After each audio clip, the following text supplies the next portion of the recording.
everyone, and welcome to today's episode of our Discover Molecular Interactions webinar series. My name is Vivian. I am responsible for scientific communication at Bruker Biosensors, and I'm very happy to welcome you all today. Each month in this webinar series, we discuss a different molecular interaction and we look at different assays to characterize them. Now, if we go to the next slide, I will show you the portfolio of our technologies. One slide further, please. And our portfolio of technologies for molecular interactions spans a plethora of different applications. You can see here that we cover earlier steps in the drug discovery process with our high throughput and very versatile SPR instruments, but we also offer in-depth characterizations like ternary complex formation, conformational changes, or aptamer folding detection with switch sense. And with our single-cell interaction cytometry, you can measure binding kinetics directly on cells. Now, today, we will learn more about a very fascinating new therapeutic modality that is called DARPins. As multivalent binders, DARPins pose specific analytical challenges. And at Molecular Partners, our innovative Triceratops SPR 64 was implemented into the screening workflow to overcome these challenges. I am very happy to present to you today's guest speaker, Ubiratan Moura, who will tell us more about this. Ubiratan has a background in biotechnology, and at Inthera Bioscience, he worked on small molecule inhibitors of intracellular protein-protein interactions. He then moved to Molecular Partners, where he's currently performing early DARPin screenings and also method development on the Triceratops SPR 64 system. Welcome, Ubiratan. If you have any questions during the talk, please feel free to use the Q&A function, which you should find in the upper tab of the Teams app.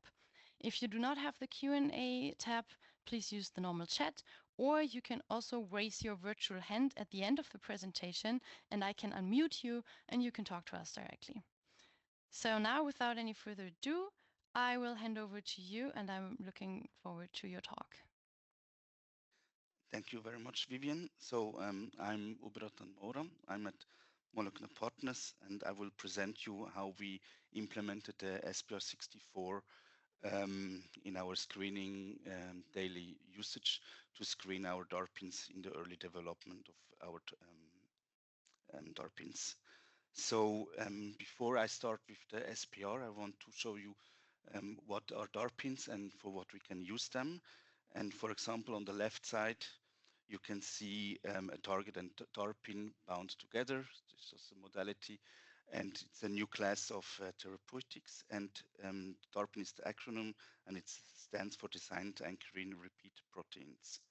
And it closes the gap between small molecules and antibodies because it's much smaller than, for example, an antibody. So as you can see here on the left side, an antibody is 150 kilodalton, and our DARPins, the single DARPins, they are about 15 kilodaltons. And we can place them together with linkers to have multivalent, multispecific drug molecules that we can use then in our clinical and for all cases. So, for example, one of our projects, which these slides gave to me from colleagues, it's the MP533, and it's a tetraspecific T-cell engager for AML. And the problem is with this type of cancer that in healthy cells, you have, as you can see here, you have several targets expressed, and usually it's only one type per healthy cells, but in the AML cells, you have up to 3, sometimes 2 target expressed, and this is the problem that we can, because there are several targets, we need one compound which only attaches to the unhealthy, to the cancer cells and not to the healthy cells. So how can we do that? So as you can see, the compound that we made is 4 different DARPins, which are specifically to CD33, CD123, CD70, and CD3. And they work like that, that they only are active when 2 or 3 different are bound, and then the CD3 can make the immune activator and can kill the cells. In case there's only one, for example, in the alpha cells, it will not activate and should avoid that it happens, that it will kill the cells. So how can we use that, for example, with the SPRs? So to check the binding of a hexavalent molecule simultaneously, this is not really possible with, for example, like ELISA. And the SPR is our method of choice because we don't need any labels on the DARPin itself to see the binding. So no labels are required for that. For example, in a simulation, you can see that we can code our the DARPin. We can code with, this is called the PSC 466. This is the candidate. And then in the next step, we can apply the first target, the CD70. Then in the next step, in a later injection, the CD123, then the CD33, and then in the end, the CD3. And with this several injections, you can then combine this single injection and then make an illustration how it mathematically could look like, and then see all the simultaneous binding addition together. So challenges that we have often when performing our SPRs. What is special with our case, our DARPins already very early on have very strong binding capacity of sub 100 picomolar. And for that, we also have very long off rates up to 2 or 3 hours, and they dissociate very slowly. So the setup that we use generally is that we have the target as a ligand, and then we use the DARPin itself as the analyte. And this is due that the target usually only has one binding site, that we don't have any avidity issues in this setup. And also because of our DARPins, that they are quite strong, we have issues with normal regenerations. So usually it can be that the target may suffer if we do a normal regeneration process. And yeah, this is not all DARPins are therefore very good regeneratable, and that would make some bad data in the end.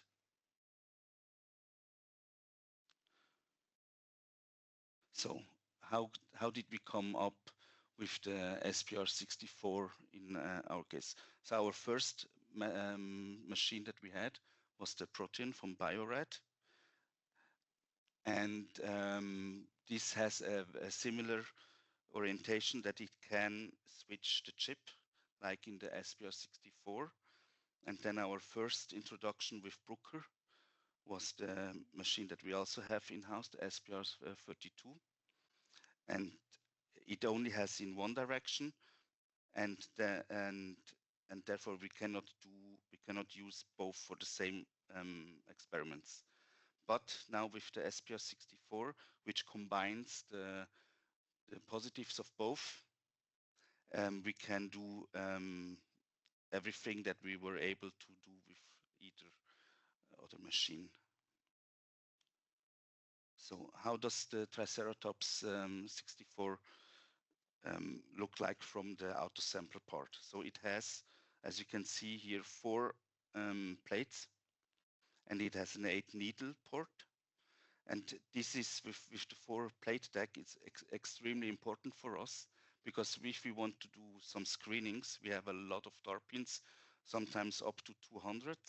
And with the addition of several plates, we can screen in one go a lot of DARPins.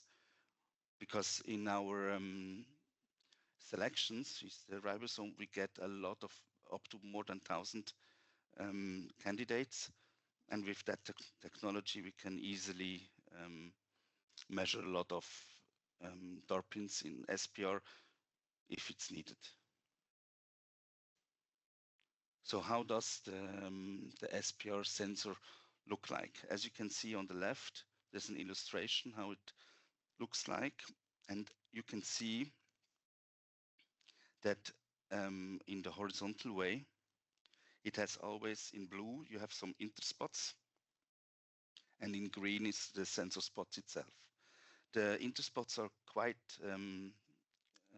good for us because there are an additional reference which we can use, and even which we can use to get 8 different targets in one go, and we don't need to use one spot for a buffer control, for example. So how does it look like on the sensor spot? Usually, you apply the target in a vertical way, so from up down, and you can, as you can see, you have 8 slots which you can use, and in each lane you have one target. Then we can rotate the chip, and in horizontal direction we have we can apply our analyte. In our case, this is the DARPins in most of cases, especially for screening. And as you can see, 8 times 8 gives the number 64, so therefore from there the name. So that we could in one go have 64 individual traces of data, and in basically two injection, one target injection and then the analyte injection.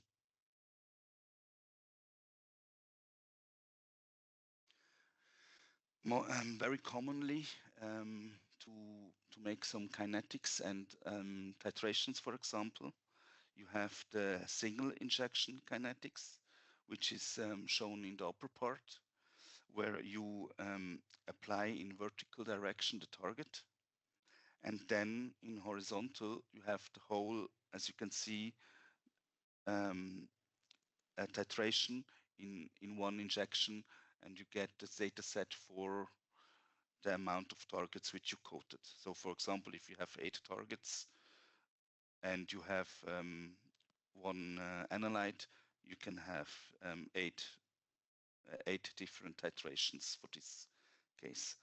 What we usually use more in our case is the MIC injection. This is multiple injections, so it works relatively similar. So you start as well with the target, but and then you will switch, and then you add the first concentration of analyte. You get the data, and then you make another injection with the next concentration, and so on until you are finished with the amount of titrations that you want. Because usually we don't always have 8 different concentrations, so it doesn't make always sense to use it, for example, the kinetic, but it really depends on experiment to experiment. Lately, since 1 year, we are now using the new chip from Xantech, the RGD 200M, and this really changed how fast we can screen, because it can be you can always use the same method, and it's easier to write. And how does it work? So it has a chip, and it has an oligo DNA part attached to it, which is which doesn't have the complementary part of it. So then also from Xantec, we have a compound which has streptavidin attached, and this you can coat onto the chip, and then you have a streptavidin coated chip, which we then use. So the next step, we can add our target, and then finally in horizontal way we have the analyte. This step can be regenerated with this buffer, and the good thing is that it removes the whole compound except so the complementary part. So it removes the target as well as the DARPin, and you can continue again fresh. And one of the good things is that you always use fresh. You always use target which has no regeneration. You didn't suffer any from regeneration buffers, so you know that it's always in a good quality. And because we have usually very high affinity, so if we wanted to do a normal regeneration, we may not have the same target quality as before. And with this, we can avoid that problem.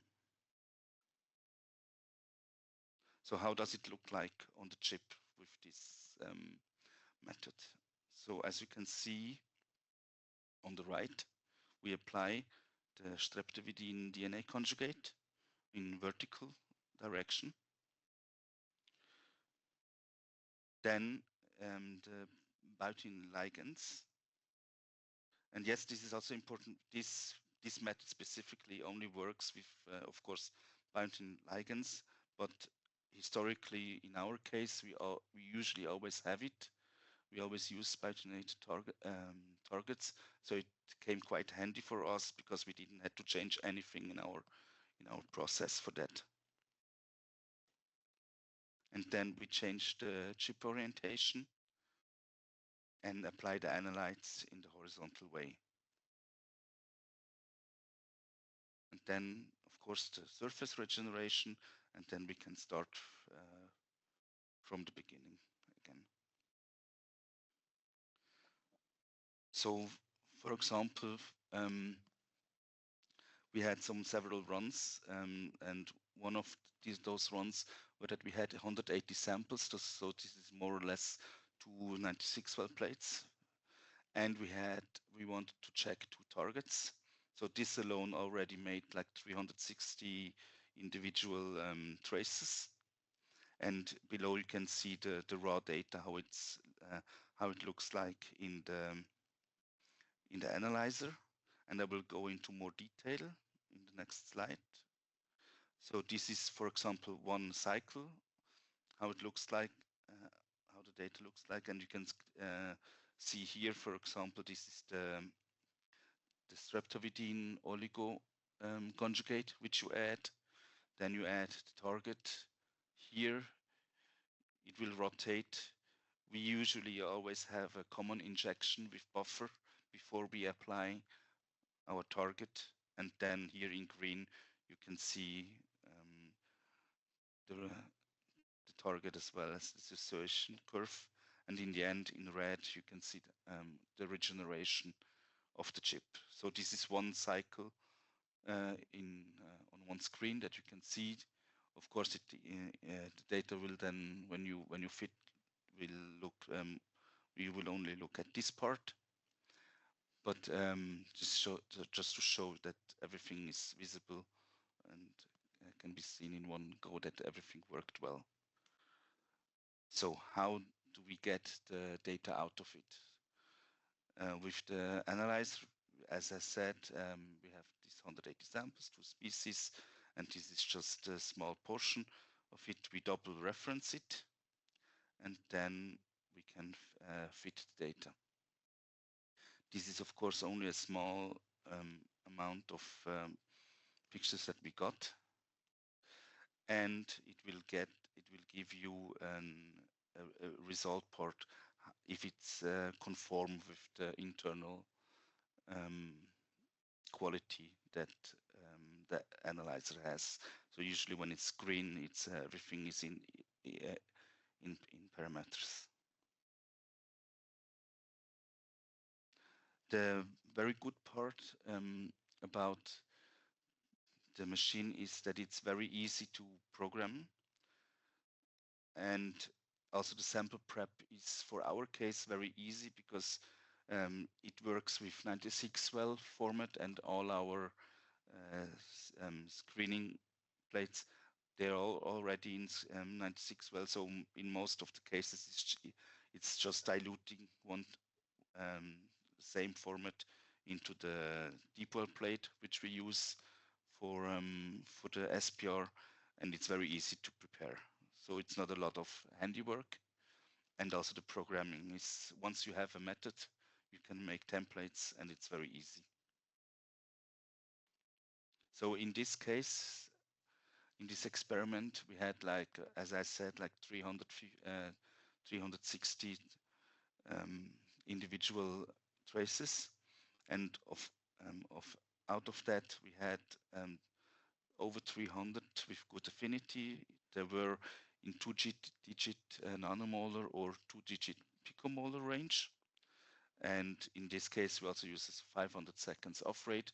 But this, of course, is then different from experiment to experiment, what you want to use. If you want to use a longer off rate, you can easily do that with this machine. The good part now for this case, we only used in this experiment 1/4 of the chip's ligand spots. So this chip, because it's regenerable, you can still use the 6 spots which are left. You can use for it for other experiments in the future. And you can also use 384 well plates, which is feasible when you want to do even more screening potential. So what is good for us for the SPR? As I said, it makes the regeneration scouting more or less obsolete with this chip that we now have, and it's very standardized. So we can easily adapt it and use it for another target and another DARPin. Also, we tested several times long off rate. So we had like 2 hours off rates as well, and it was successful. So this is also very nice information for us that we can use this. And yes, because of that, we can use the data much better. Also, because of the orientation, we can cut the target on 8. So we use 8 times less target, because with one application of the target, we can use 8 different analytes. We can measure 8 different analytes.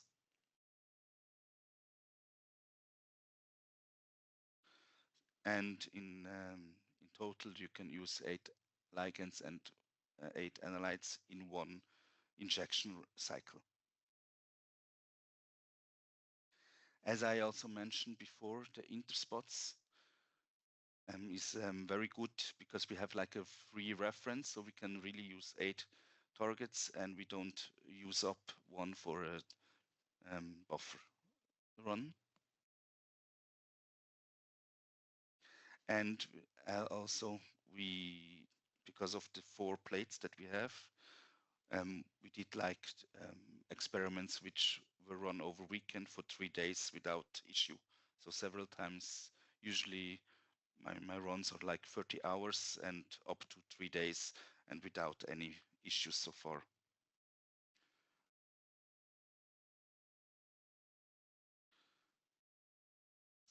So, and as you heard in the introduction, I'm more or less a newcomer to SPR, and I was really able to use it very easily. It made logic to me, so it was easy to adapt, and also the programming was quite logical with drag and drop commands. So you don't need very for writing very knowledge beforehand, because it's quite visually attractive to program, and you can also use templates which you then just adapt the parameters, and you have a new method for the new experiment. And also very nice is in the end you can have it shows you visually where you have to pipette, so you have also for documentation you can have a printout that you can attach to your electronic lab book, and everything is nicely written, how you have to pipette, what you used, what are the concentrations and the parameters of the SPR method itself. Thank you very much. And I also want to thank you all other people that helped with the data collection, like Liridon, Sandra, Itka, and Dieter, which were molecular partners, and especially also for the Brook team for the great help and support for the machine. Thank you very much.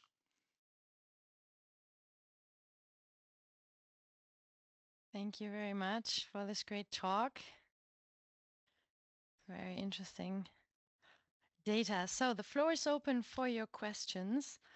Please send them to the Q&A as a new post, not as a comment to my welcome post, please. And we will start with the first questions. So maybe we start in the beginning about the plates. You mentioned there are 4 plates in the instrument, but we are talking about screening here and high throughput screenings. And I imagine some people might just use a little bit more than these 4 plates. Are there any options to even go higher in throughput here? Yes, there is an option to attach more on an external, that you can add more plates on it if it's necessary, or as I also mentioned, the 384 well plates which you can use. Mm-hmm. Well, thanks. And then on slide 30, you say the interspot references are for free. What do you mean by that? As I mentioned, the interspots, they never get into contact with the target. So because the target is usually applied vertical, and the interspots are in the horizontal way. So when the analyte goes through the horizontal way and through the interspot part never received any target. So it's like a baseline that you can use for referencing in this case. And because we have that, we don't need to use a normal spot for a PBS run, for example. So for a run without target. Okay, so is this also connected to, like you said, you only use 1/8 of the target? This is, you mean the interspot, or? No, you said on also on slide 30, you also said that you use only 1/8 of the target. Maybe you can tell us a bit more where this comes from. Because the chip can be rotated, so you apply the target in the vertical, and when you rotate, you already have 8 spots coated with the target, and when you then inject 8 analytes, each of these analytes will go to the spots where it's coated, and you have, with one injection of target, you can have 8 different DARPins measured. So you don't need for each DARPin you need one injection of target. You only need one out for 8 DARPins. I'm sorry, analytes. Okay. You talked a lot about the advantage of the easier regeneration protocol you are using. There's a question here whether there's a gentler regeneration condition that would work other than the 1 molar natrium chloride, sodium chloride that you were talking about. So do you mean for the RGD chip or? Exactly. So far we only used the buffer that was indicated. It may be possible, but this I have to check if I can use more milder compound. But in theory, it's not really necessary because you don't. In this case, in the RGD, you don't. You anyway apply the target in the next cycle, so the target is always injected fresh, and the regeneration of this part will not affect the target, which is then later measured. So that also means we don't really have any target degradation between different measurements because we just have a fresh in this target. case not. In this case not. Yes. Which can be quite helpful because in our case, for example, when we have we sometimes have 2 hours of off rate and it's still on. I mean, to regenerate, we may need for only regenerating the analyte itself. We may need harsher buffers, and it can be that that the target then is not viable. And this also means for each different experiment, you have to test this all the time for each different target, for each different DARPin. You need to know exactly how you want to regenerate. And with the RGD chip, because you anyway remove this complementary DNA part, you always have it fresh. You don't risk that part. That sounds good. So then we have a question that I will hand over to Sven, who is also here, because there's a question about our software. How easy is it to import plate maps? Is there anything you can tell us about this? Yeah, sure. So any plate map can be directly imported into the control software. So there's a CSV template that the user could use, which auto generates then, let's say, the plate name, the individual vibe positions, and the samples per vibe position, as well as the concentration. So the user would provide that in a CSV file and would be able to directly import that then within the control software. So yeah, this is seamless and easy to do. Thanks. Now that we were talking about concentrations already, maybe one last question to Ubiratan before we have to close the session. You talked about the MIG assay, which you mostly use for your applications, but you also quickly mentioned the SIG kinetics. Could you quickly tell us again what this is and why this could be beneficial? The beneficial part is that, for example, if you have eight different targets and you have now, for example, only a few amount of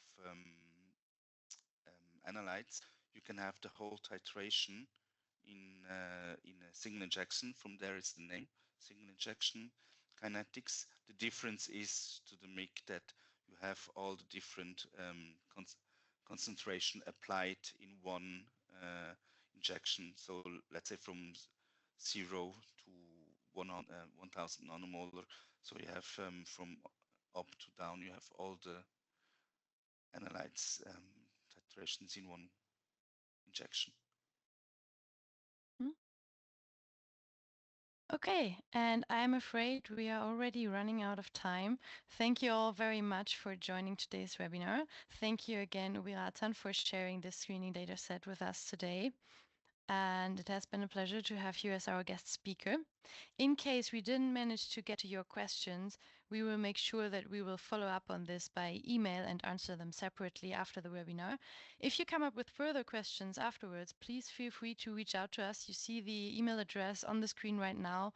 Also, if you want to try this yourself, like if you have any screening applications or also other SPR applications that need versatility and throughput in one instrument, please feel free to reach out and we can organize a technology demonstration and also first talk and tell you a bit more of the details of our technologies. This, of course, also applies if you saw something in the introduction that would interest you, like our switch sense or single cell interaction cytometry technologies. We are looking forward to getting in touch with you and talking more about our technologies. And with this, I'm going to end today's episode. I hope I see some of you again in our future episodes. And until then, I wish you a very nice rest of your day. Thank you and goodbye.